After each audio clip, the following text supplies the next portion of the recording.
सबसे सफल व्यक्ति वो है जो वो काम करता है जिस चीज के लिए वो बना हुआ है।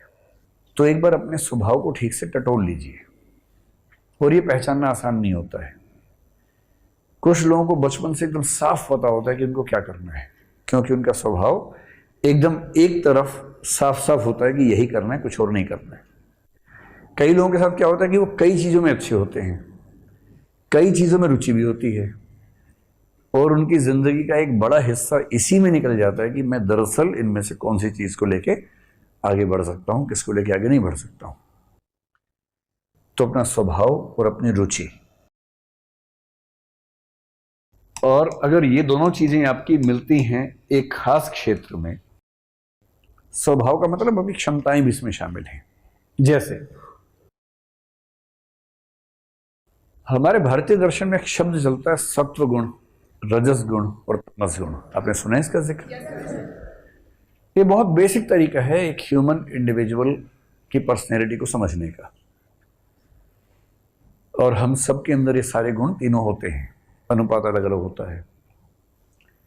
सत्व गुण का मतलब होता है वो व्यक्ति जिनको बहुत शौक है पढ़ने लिखने का, शांत रहने का, संगीत सुनने का, कलाओं का। संगीत का मतलब हनी सिंह नहीं है ना, शास्त्रीय संगीत हो गया, गहरा कोई संगीत हुआ, शांत संगीत हुआ।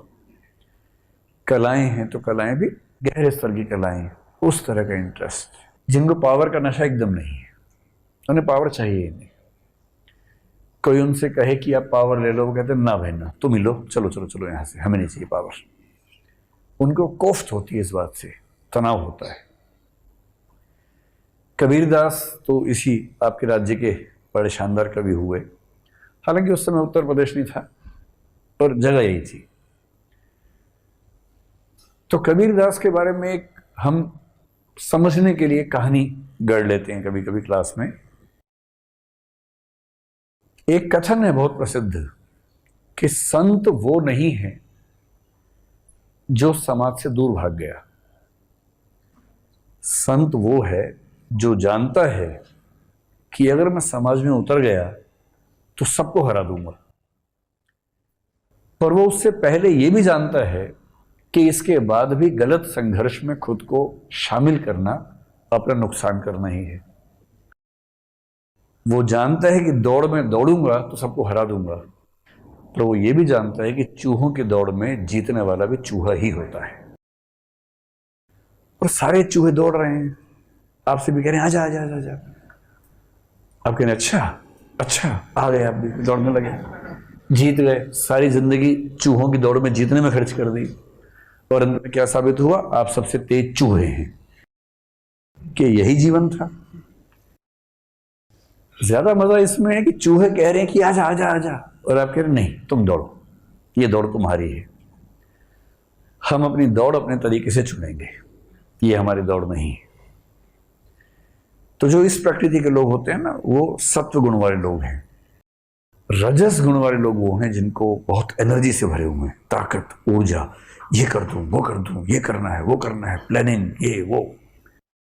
ये लोग सैनिक अच्छे बनते हैं, शासक अच्छे बनते हैं, उद्यमी अच्छे बनते हैं, क्योंकि बड़ा सपना, हाईली मोटिवेटेड, एनर्जी से भरे हुए, उन सपनों को पूरा करने की जिद, जद्दोजहद जो करने को तैयार होते हैं, उनको हम कहते हैं कि उनमें रजस गुण की मात्रा ज्यादा है।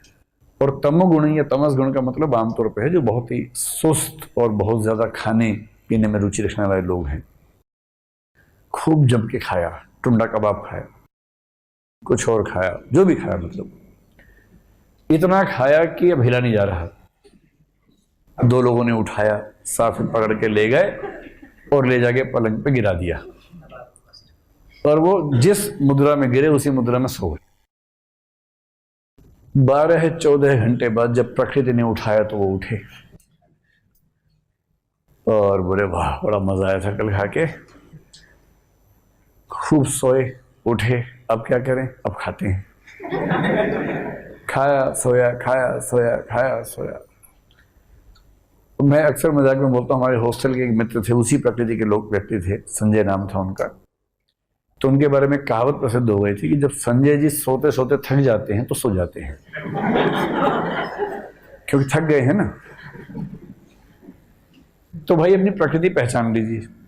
अगर आप तमस वाले व्यक्ति हैं तो आईएएस मुश्किल है, क्योंकि मजाक नहीं है एकदम, है ना। मैं आईएएस के लिए पढ़ाता हूं, इसलिए मैं आपको बहका फुसला के कहूंगी नहीं बहुत आसान है, आ जाओ आ जाओ आ जाओ, मैं ये सब ड्रामा नहीं करूंगा। आसान नहीं है, वैसे मुश्किल नहीं है, लेकिन मेहनत करनी पड़ती है ठीक से। अगर आप मेहनत करने को तैयार नहीं हैं तो सच में एक आसान परीक्षा नहीं है। अगर आप सत्व गुण वाले व्यक्ति हैं, किसी कला में पारंगत हैं, अध्ययन में डूब के पढ़ाई करने के शौकीन व्यक्ति हैं, तो मेरा ख्याल है कि आप आईएएस से बेहतर काम कर सकते हैं। आप कैलाश सत्यार्थी बन सकते हैं, आप ए आर रहमान बन सकते हैं, आप कुछ और बड़ा कर सकते हैं, आप एकेडमिक्स की दुनिया में कुछ कमाल कर सकते हैं, एक शानदार रिसर्च कर सकते हैं जो रिसर्च लाखों करोड़ों व्यक्तियों का जीवन सुधार सके।